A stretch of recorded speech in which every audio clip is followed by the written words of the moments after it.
Buenas noches y bienvenidos una vez más a vuestro canal, a nuestro canal para trabajar herramientas. Pues resulta que yo estaba tan tranquilo en mi casa sin meterme con nadie y llega Juan el Torpe y me tiene que meter en un bonito jardín. Va y me cita y me reta para que haga este vídeo.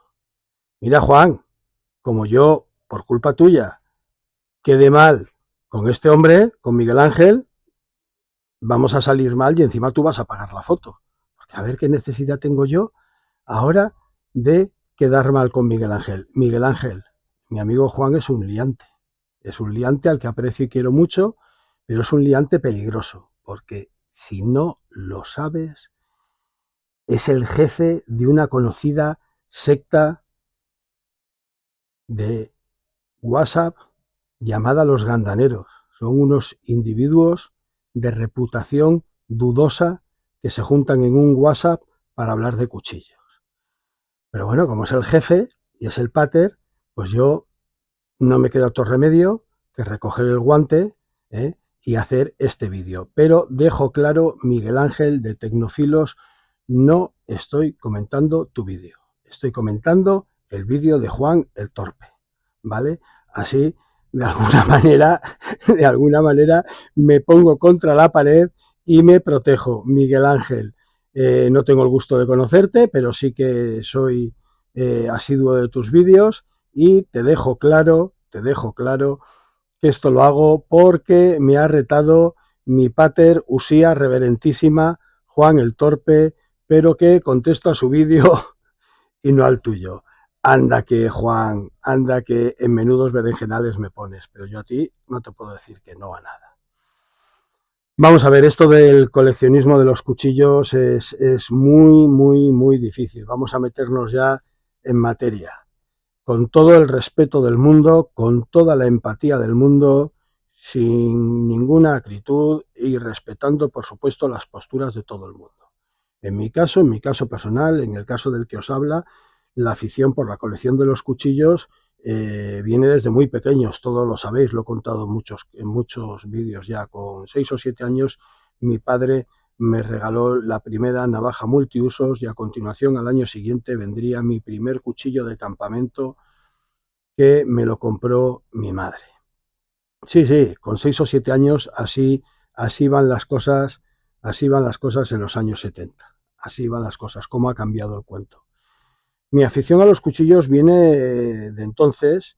¿Y por qué por entonces teníamos filos? Es que aquí, claro, la diferencia que marca el tema este que estamos hablando es cuando irrumpe el Internet, cuando irrumpen las páginas web, cuando irrumpe YouTube, los foros, etcétera, etcétera. Antes de eso, ¿por qué teníamos filos? ¿Por qué comprábamos filos?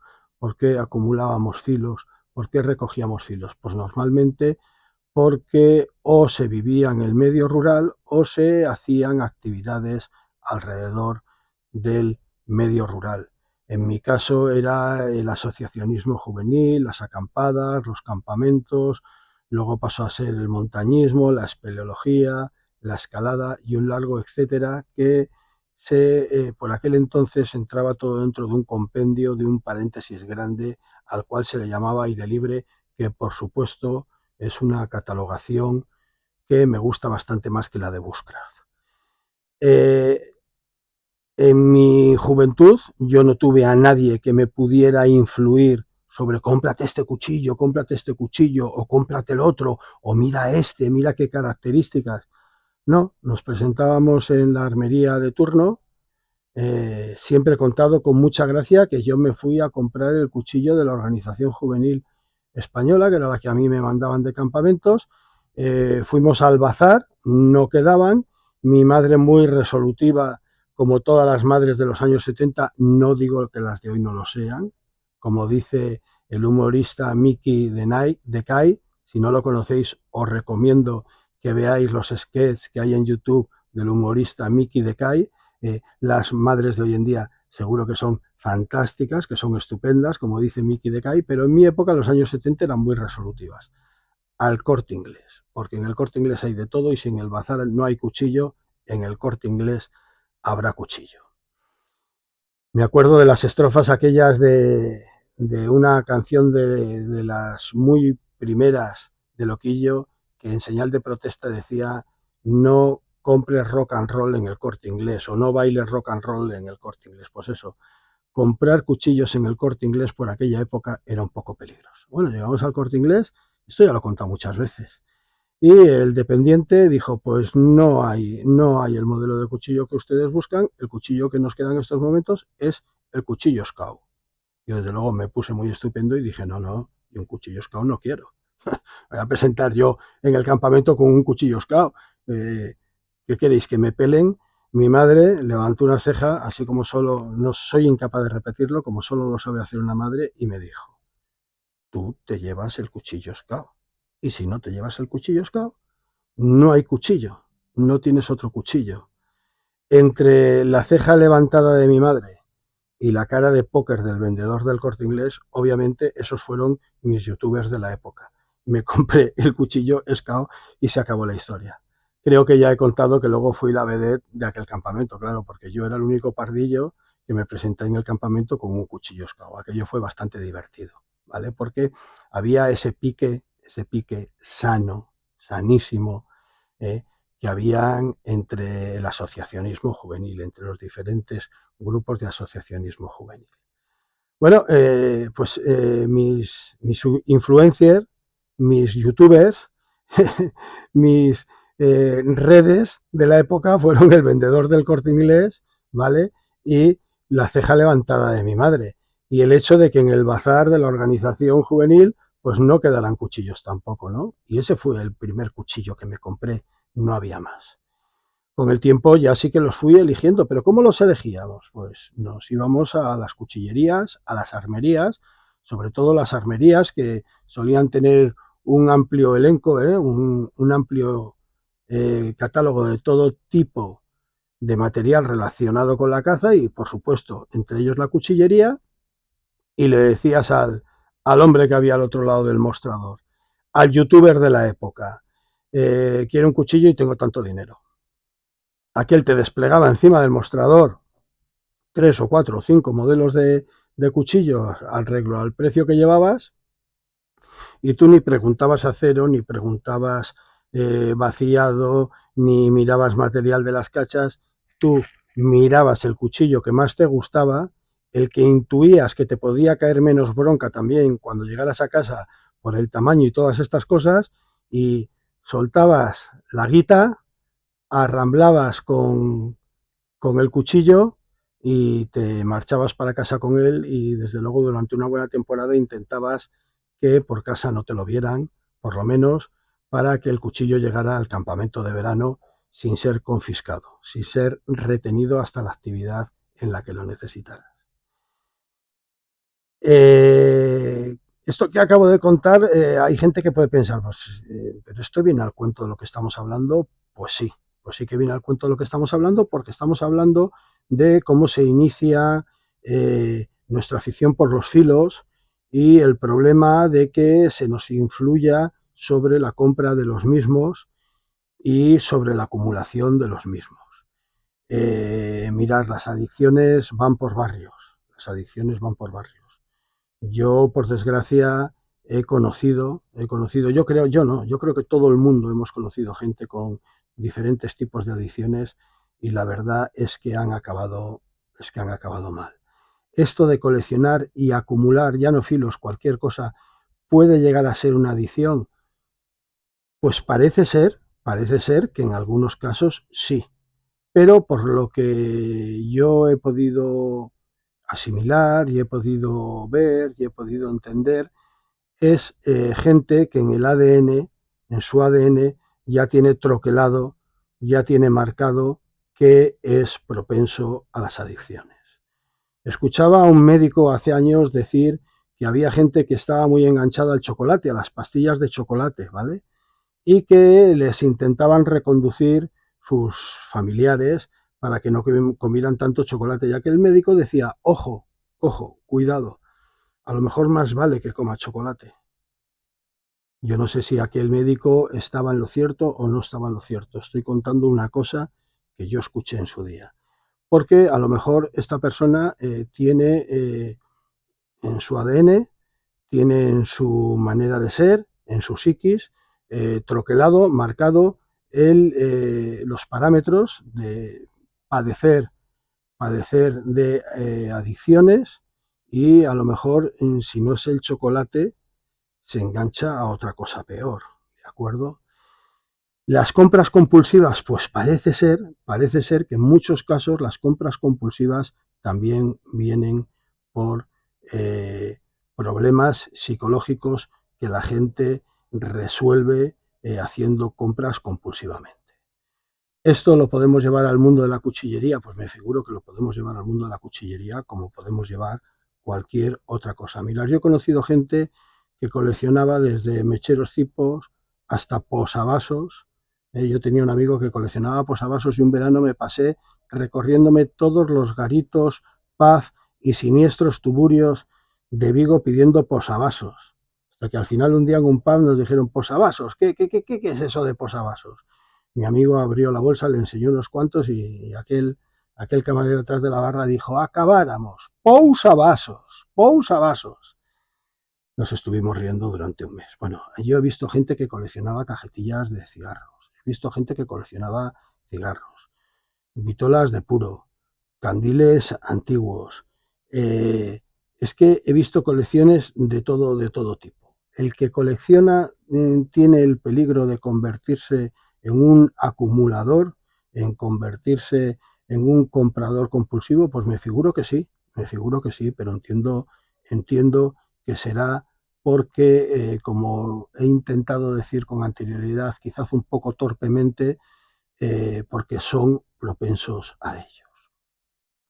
Ya de ahí que el coleccionismo o la acumulación de filos pueda llegar a un punto que sea una ruina familiar, o sea, que se produzcan situaciones económicas dantescas y que lleven a la ruina económica de una familia por acumular y por comprar filos, pues entiendo que si eso sucede, entiendo que si eso sucede es porque simple y llanamente esa persona es un enfermo, necesita tratamiento, necesita ayuda, necesita que se le atienda correctamente en manos de un profesional de la psicología y entiendo que si no hubiera sido cuchillos, pues hubieran sido eh, teléfonos de campaña o hubieran sido cubiertos de plata del siglo XVII, ¿vale? Creo, o a mí me da la sensación de que el problema no serían los filos,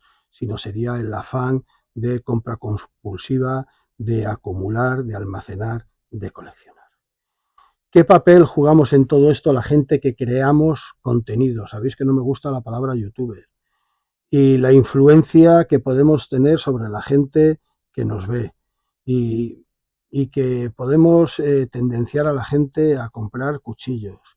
Que a lo mejor hay creadores de contenidos, como he visto que más o menos se plantea, que buscan un fin lucrativo, a lo mejor no tiene por qué ser económicamente, pero sí de que en contrapartida se le dé ciertas unidades de cuchillos y que por eso intenten influir en la gente.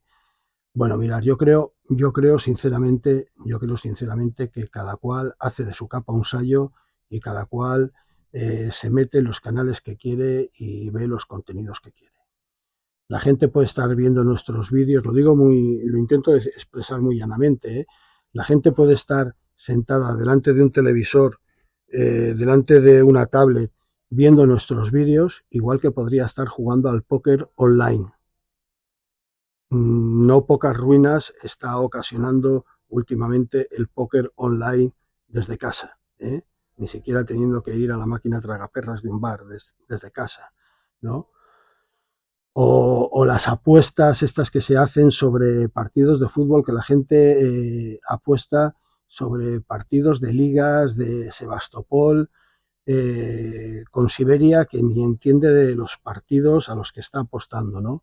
Entonces, la gente se sienta a ver nuestros canales de cuchillería, pues como podría meterse por internet a hacer cualquier otra cosa. La manera de la que nosotros les influyamos, Hombre, yo voy a hablar de mí, yo voy a hablar de mi libro, no me voy a meter en lo que hacen los demás, porque además es lógico, no hay que meterse en bonitos jardines.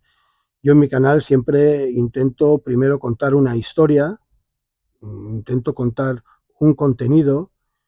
Algún día hablaré de la estructura de los vídeos que hago, porque no os creáis que es al azar. La estructura de vídeos que yo hago vienen de algo en concreto, bastante generacional. Algún día os lo contaré. Hoy no es el motivo de este vídeo. Porque intento dotar de algo de historia, de contenido a los cuchillos. Siempre os he dicho que pienso que mientras que expliquemos la historia, la cultura, las raíces, la etnografía que hay alrededor de los cuchillos, les iremos dando más normalidad, y podemos a lo mejor poco a poco poner nuestro granito de arena para que la gente vea con más normalidad nuestra afición y vea con más normalidad la utilización de cuchillos. Ya tenemos hasta problemas de que hay gente que no quiere decir cuchillos, quiere decir filos, para no herir sensibilidades, ¿no? Entonces, que los canales, que la gente que crea contenidos busque fines económicos para ellos o para otras personas, y que tendencien a la gente a comprar compulsivamente y que haya que tener mucho cuidado, y pues entiendo que la persona que se sienta a ver el contenido, pues tiene que tener ese criterio de saber distinguir y de al final hacer lo que crea conveniente. Y me reitero lo dicho anteriormente: si por ver un vídeo compulsivamente compran un cuchillo, yo creo que lo harían de igual manera si están viendo un vídeo de teléfonos antiguos, ¿no? O está viendo un vídeo de coleccionismo de banderines de equipos de fútbol de los años 60. Pues compraría compulsivamente también lo mismo. No sé hasta qué punto tenemos la responsabilidad de que el contenido que nosotros generamos pueda crear alguna situación perjudicial para la gente que nos escucha. A mí, si llegara a esa conclusión, me generaría un problema de conciencia, porque yo por lo menos intento hacer mis vídeos de forma divulgativa. Y sí, yo al principio de todos mis vídeos suelo mencionar la casa o la cuchillería que me ha proporcionado el cuchillo que enseño. Pero al decir que me ha proporcionado, me refiero a la casa a la que yo le he pagado el cuchillo, le he dado mi dirección, y la casa me lo ha reenviado me ha enviado el cuchillo a mi domicilio. Entonces, José Luis, ¿por qué dices el nombre de la casa? Pues mirar, porque entiendo que la vida es dura, que el sol tiene que salir para todo el mundo, que las personas que tienen negocios tienen que competir hoy en día muy duramente con otros negocios de grandes superficies de venta online, y me gusta apoyar a la pequeña y mediana empresa, a el comercio tradicional. Entonces, pues sí, yo digo, este cuchillo lo he comprado en Gómez, o este cuchillo lo he comprado a Pepe el Artesano, o lo he comprado a Jorge de Don Filo, o se lo he comprado a Leopard, o lo he comprado en Safari Master Andorra. Sí, yo menciono el sitio donde compro el cuchillo, entre otras cosas, por si la persona que está viendo el vídeo le gusta y toma la decisión particular y muy suya de comprar el cuchillo, que sepa dónde lo puede comprar y apoyar a ese comercio. Porque es que además, si no, de todas maneras van a entrar en esas conocidas plataformas, que es muy sencillo buscar, dar, comprar, se carga la tarjeta y llega a casa de igual modo, ¿no? Entonces, pues, sinceramente, es una decisión personal mía, muy, muy mía, en la que yo sí que digo los comercios, las cuchillerías. Cada vez que enseño un cuchillo, o muchas de las veces de las que enseño un cuchillo, sí que digo el comercio, las cuchillerías en las que lo adquiero. Por eso estoy incitando, lo hago como pregunta, ¿no? Por eso estoy incitando a la gente a que vaya a esa cuchillería y compre el cuchillo. Pues entiendo que dependerá muy de cada cual, porque también, igual que puedo incitar a una persona a que a continuación se compre el cuchillo en esa cuchillería, esa misma persona puede querer ese cuchillo y comprarla en su cuchillería habitual, o puede ver mi vídeo y decir, vaya porquería de vídeo, vaya tío tonto diciendo tonterías, vaya porquería de cuchillo, y no me compro el cuchillo como no me da porque no me da la gana, como aquel chiste de Eugenio que cuando ya lo echaban del autobús se asomaba y le decía al conductor, ¿sabe lo que le digo? Que me compraré la gabardina donde me dé la gana. Y el conductor le decía, ¿y a mí qué me dice? Dice, porque dentro hay un cartel que dice cómprese la gabardina en el Corte Inglés. Pues eso, yo no sé hasta qué punto nosotros podemos tener responsabilidades en ese tipo de situaciones. Que se advierta a la persona que entra por primera vez a que tengan cuidado con el contenido. Mirad, yo lo primero que voy a deciros es que en algunos vídeos no, porque se me olvida, sobre todo en los shorts, pero yo en lo que son los vídeos, yo siempre doy a contenido para adulto. Es decir, que no son vídeos, que no son vídeos para menores. Yo por lo menos eso lo hago.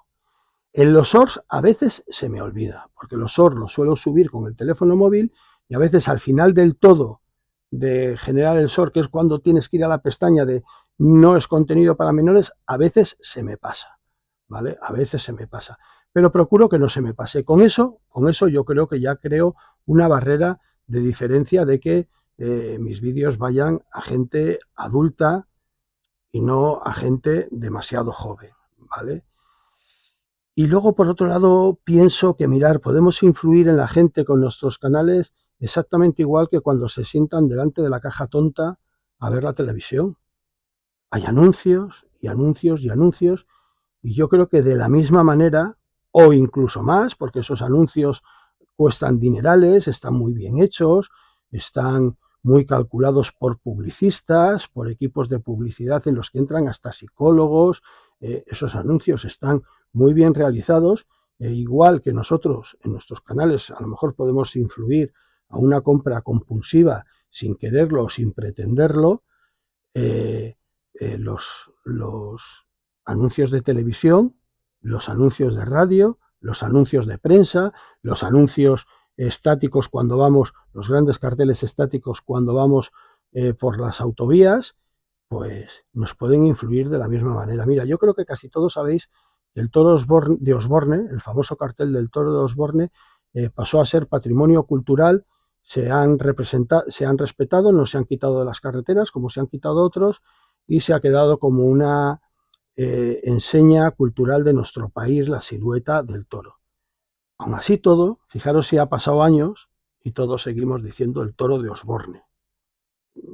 Entonces, un mero cartel en una autovía muy bien situado de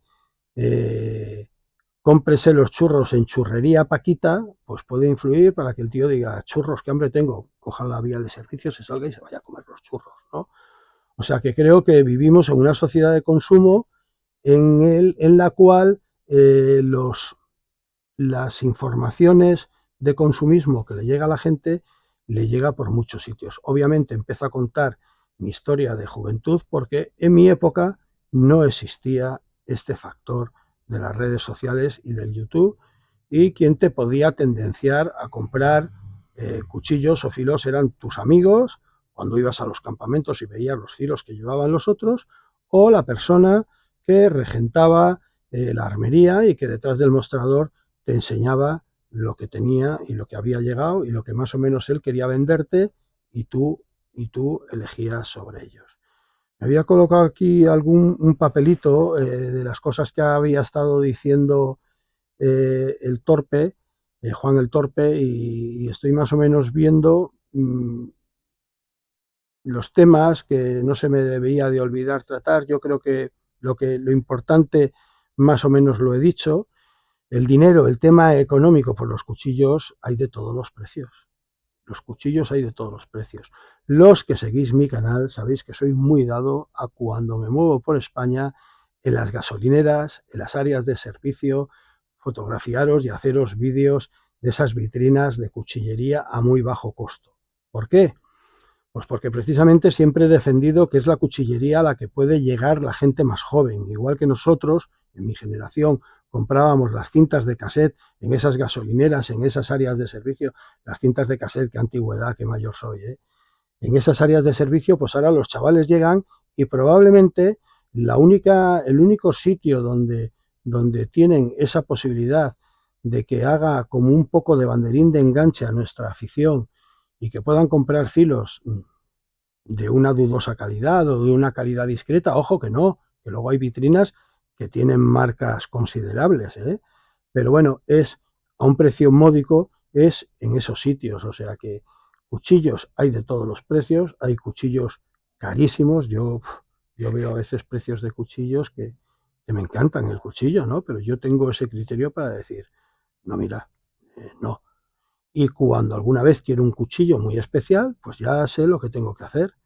Como no sé en qué franja horaria vais a estar visionando este vídeo y con qué gente vais a tener alrededor, pues yo cuando quiero un cuchillo en especial, que sé que cuesta un poco más, pues escribo la carta a los Reyes Magos, se lo pido a los Reyes Magos, o lo solicito por mi cumpleaños o por mi santo, cuando se me pregunta qué quieres. Y luego, pues el resto, pues, ¿qué queréis que os diga? Hay gente que se lo gasta en restaurantes, eh, averiguar lo que vale la entrada a una discoteca y un par de gin tonics. Yo muchísimos años que ya no voy de discotecas, pero me entero, pongo la oreja, me entero de lo que vale salir una noche, ¿no? O sea, una noche vas con tu pareja, vas con tus amigos eh, y primero vas a cenar, luego te vas a una discoteca, pagas la entrada, luego te tomas las copas de la noche, luego por supuesto no puedes mover el coche porque te has pasado tomando las copas y te tienes que volver a casa en un taxi y al final de la noche creo que el dinero no se aleja mucho de lo que vale un cuchillo, ¿eh? Entonces, ¿qué es una afición cara? Sí. ¿Está a la par de otras aficiones caras? También. Puedo abrir otro melón y es el de invertir en bienes tangibles, que tanto se ha denostado a raíz de aquel timo, de aquella estafa piramidal, creo que se llamaba Forum Filatélico, en la que la gente compraba sellos de una manera muy rara, muy extraña, nunca conseguí enterarme bien de cómo había sido aquello, cómo funcionaba aquello, pero la gente invertía en sellos porque pensaba que se invertía en bienes tangibles, ¿no? Hay mucha gente que compra cosas porque cree que invirtiendo en bienes que luego se pueden revalorizar con el tiempo, pues no deja de tener dinero que luego lo puede poner a la venta. ¿Ese podría ser nuestro caso? Pues mirar, con algún tipo de cuchillo, desde luego que sí. Sobre todo con esos cuchillos que están en un estrato alto de precio, ¿vale? Mm, con el tiempo, cuando se descatalogan, se puede recuperar el dinero y más. Yo os invito a que entréis en las páginas que venden cuchillos de segunda mano, ya no, ya no Wallapop ni Mil Anuncios, no, hay armerías, a ver, una que se me ocurra, Filofiel, una sí que se me ocurre, sí, yo es que digo los nombres de las armerías, ya lo he dicho, y de las cuchillerías, porque me gusta apoyar al pequeño negocio, ¿vale? Al negocio emprendedor. Bueno, pues mirar, daros una vuelta y mirar lo que valen cuchillos de segunda mano, ya descatalogados, que no están en el mercado y que la gente los quiere adquirir, y os daréis cuenta como el que compró el cuchillo hace 20 años lo vende ahora, saca un rédito del cuchillo. ¿Eso se puede generalizar con todos nuestros cuchillos? Pues no, porque hay cuchillos de diferente calidad. Pero que hay algunos determinados cuchillos que si luego en un futuro tendemos a venderlos, podría mirarse un poco como que hemos invertido en bienes tangibles. Pues a lo mejor a lo mejor de alguna manera sí, ¿no? Desde luego, más inversión sería esa gente que se dedica, esa gente que tiene mucho dinero, que se dedica a comprar lingotitos de oro, no cabe la menor duda, ¿no? No vamos a comparar. Pero que si hoy tienes 10, 11, 12 cuchillos premium, altos de gama, buenos, de calidad, de artesanos, que luego dentro de 20 años, si quieres vender esos cuchillos, tienes tiempo y paciencia.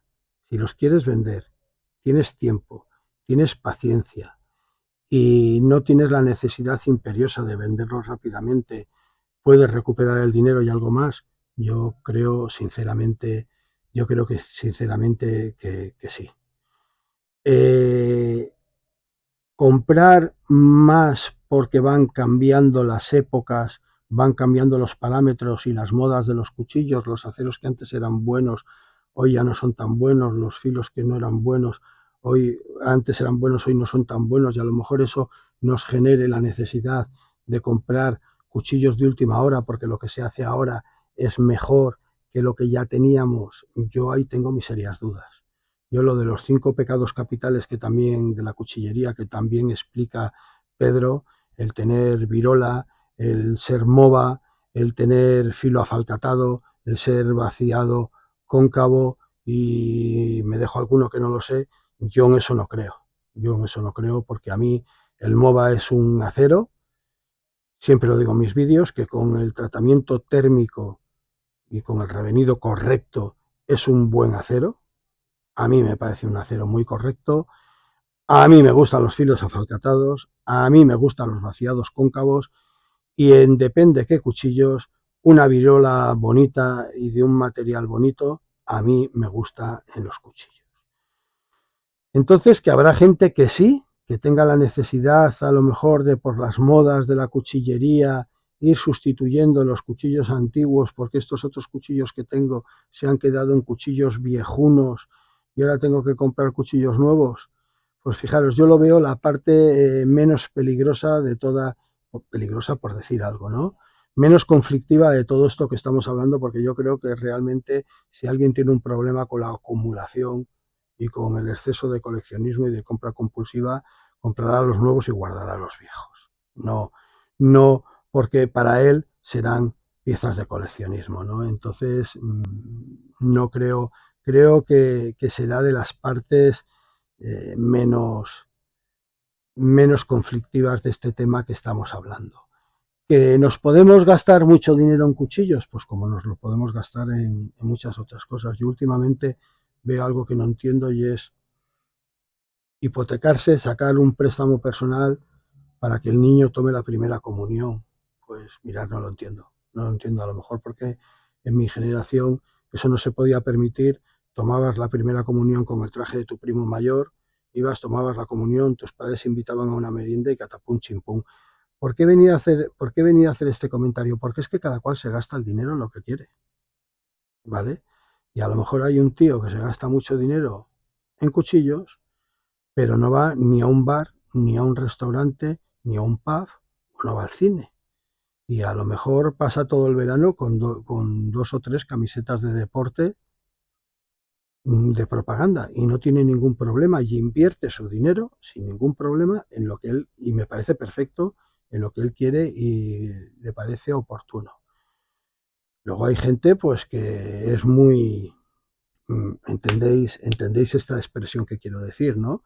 Las personas ni invertirán en cuchillos, ni invertirán en ropa de marca, ni invertirán en irse a un pub, ni invertirán en nada. O sea, es que cada persona es un mundo. En Cantabria hay un dicho que a mí me encanta, que a la hora de salir con los amigos, dicen que el que no quiere pagar o se olvida la cartera o se marcha a mear, ¿no?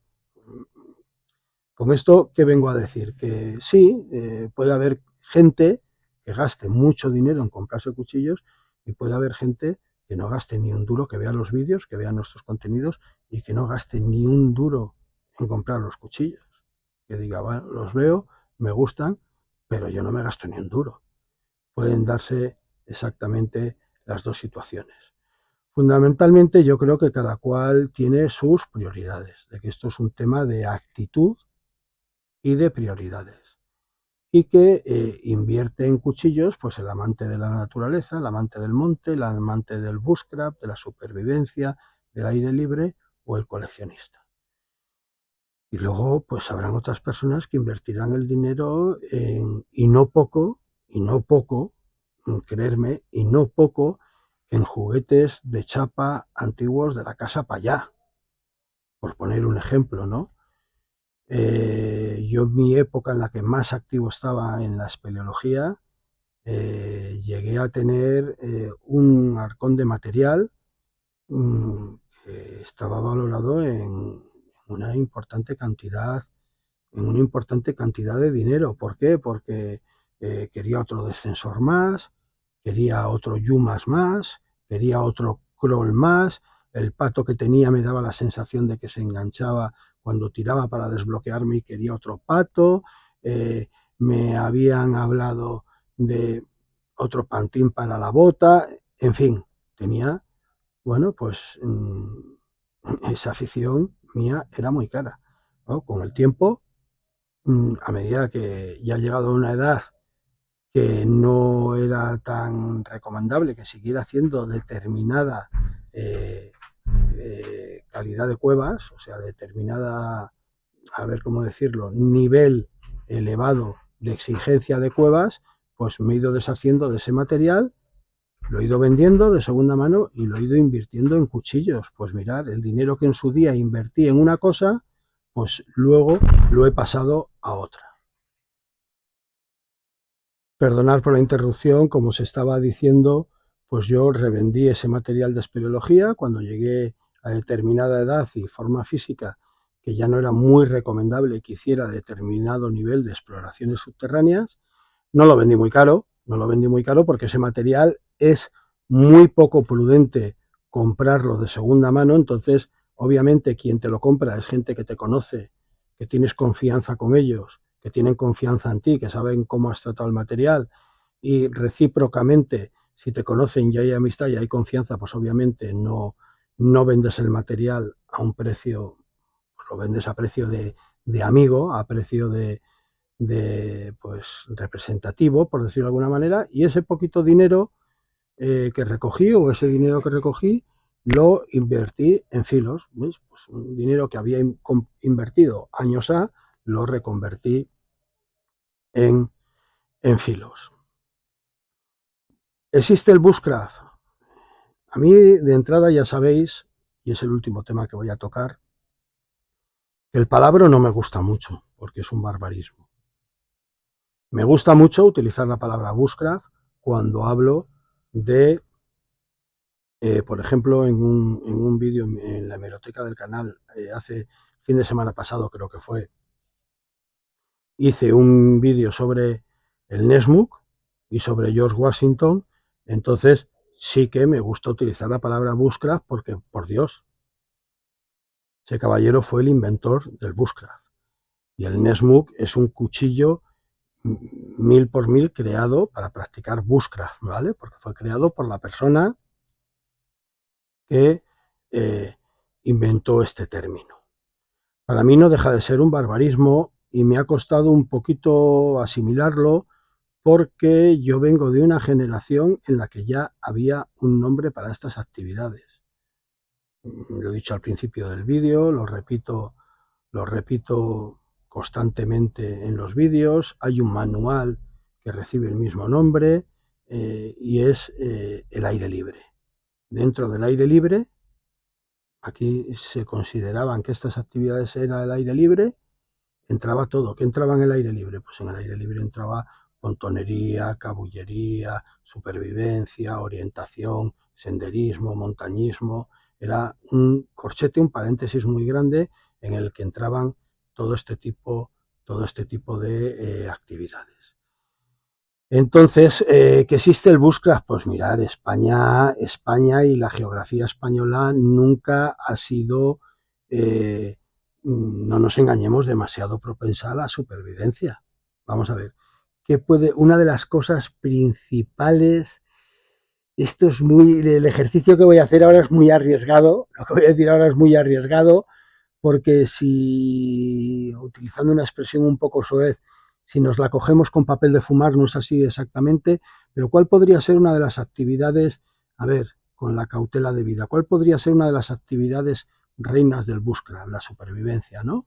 O sea, poder buscarte la vida y sobrevivir en el monte, en el campo, con lo que te da el monte, con lo que te da el campo, con lo que te da la naturaleza, saberte las arreglas.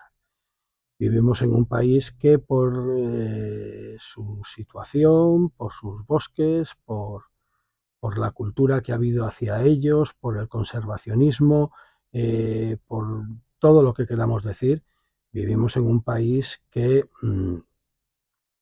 es bastante difícil practicar una supervivencia real. Algún día, siempre lo digo, tendré que averiguar el póster gay que tengo, por el cual, estando quieta y en el trípode, la cámara deriva y se va moviendo. Es algo extrañísimo. Bueno, perdonar que es muy difícil. O sea, yo de joven, y lo he contado muchas veces, hacíamos muchas acampadas, hacíamos muchos campamentos en el que la actividad se trataba de hacer supervivencia, ¿vale? Salíamos a hacer supervivencia. Mirad, lo he contado en un vídeo hace poco. Al final, a los 2 o 3 días, muertos de hambre, acabábamos yendo al pueblo a comprar unas latas. ¿Por qué? Porque primero porque éramos excesivamente jóvenes, ¿vale? Y que era la época en la que estaba todavía permitido en este país plantar una tienda de campaña.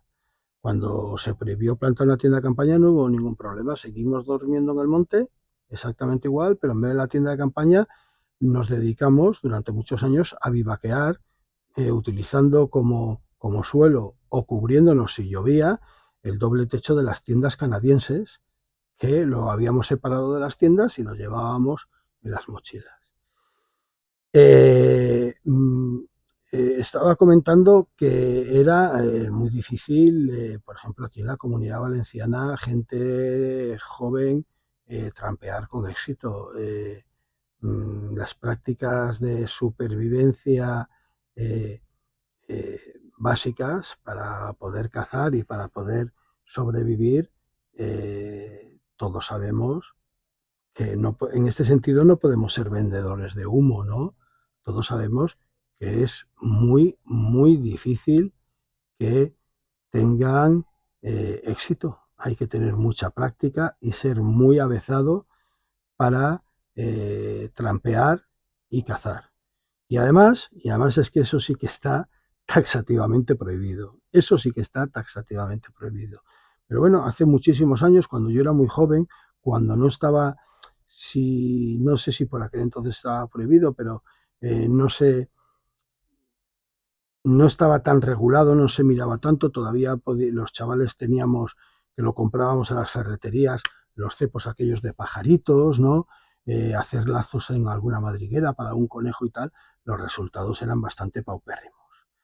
Yo recuerdo que en un campamento que fui de especialización de aire libre, de supervivencia y todos estos temas, lo he contado en otros vídeos también, nos organizaron, dentro de los 20 días de campamento, nos organizaron 6 o 7 días de supervivencia en los cuales nos fueron dando rumbos y al final del día, haciendo el rumbo con la brújula, el rumbo que nos daban, teníamos que encontrar un sobre en el que estaba el rumbo para el día siguiente y teníamos que buscarnos la vida para comer, teníamos que hacer prácticas de supervivencia.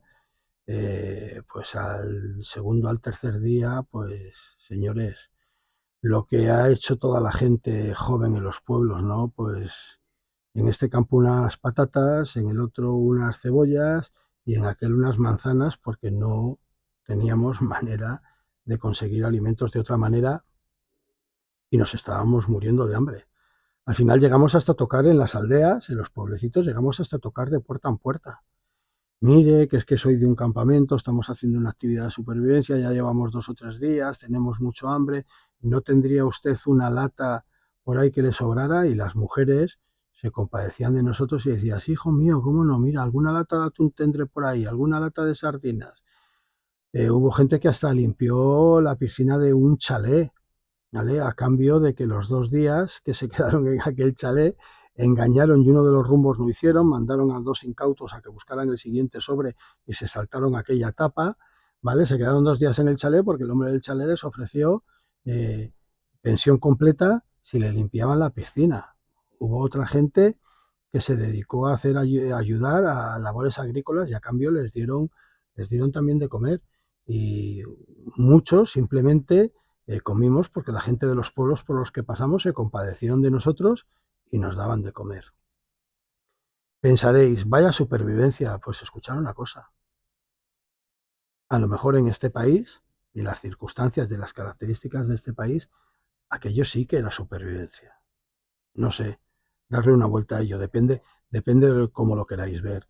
Desde luego, lo que es un poco difícil y lo que no puede ser, no puede ser, porque además es imposible, como se dice en plan de broma, es que en determinados lugares en los que no hay las condiciones adecuadas, ni la cantidad de fauna adecuada, ni la pericia adecuada, puedas sobrevivir durante 7, 8 días de lo que te dé el campo, ¿vale? Es muy difícil.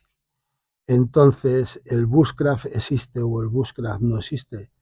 Pues yo creo que el bushcraft sí que existe. A mí me gusta llamarlo aire libre. Quien lo quiera llamar bushcraft, lo llame bushcraft.